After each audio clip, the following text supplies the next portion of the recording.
পিতা মাতা যথাযথভাবে তাদের দায়িত্ব পালন না করতে পারলে আমার বন্ধুগণ হাসরের ময়দানে সন্তানের মামলার আসামি হওয়া লাগবে।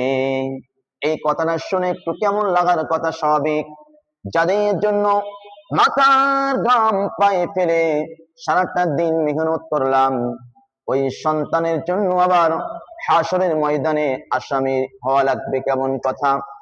আল্লাহ পাক বলেন, ইয়া আইয়ুহাল্লাযীনা আমানু ইন্না মিন আসওয়াজিকুম ওয়া আওলাদিকুম আদুওয়াল লাকুম ফাহযারুহুম। আল্লাহ তাআলা বলেন, হে ঈমানদারগণ, তোমাদের কোন কোন স্ত্রী, কোন সন্তান তোমাদের দুশমন হবে, তোমরা তাদের থেকে সতর্ক থাকবে। হাসরের ময়দানে বেনামাজি সন্তানটা বলবে, হে আমার রব, আমার পিতামাতা আমাকে নামাজ শিক্ষায় শিক্ষিত করে নাই।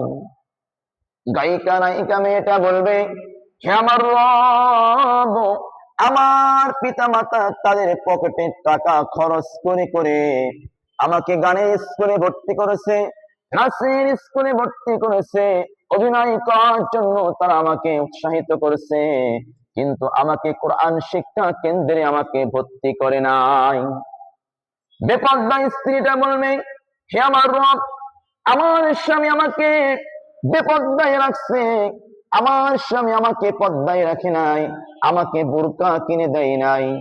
ওই দিন ওই পাপিষ্ঠরা বলবে, রব্বানা আরিনাল্লাযাইনি আদাল্লানা মিনাল জিন্নি ওয়াল ইনসি নাজআলহুমা তাহতা আকদামিনা লিয়াকুনা মিনাল আসফালিন।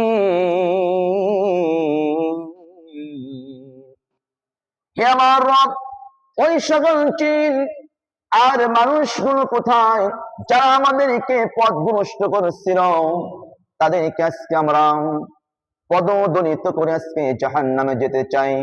আমাদেরকে ভালো কাজের জন্য উৎসাহিত করে নাই।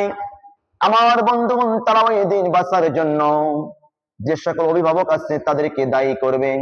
আমরা যারা অভিভাবক আছি অবশ্যই স্ত্রীদেরকে, সন্তানদেরকে নামাজ শিক্ষায় শিক্ষিত করতে হবে, দ্বীনের দাওয়াত দিতে হবে। আল্লাহ পাক রব্বুল আলামিন সমস্ত অভিভাবকদেরকে আল্লাহ কবুল করুক এই সকল পাপিষ্ঠদের হাত থেকে, আমিন।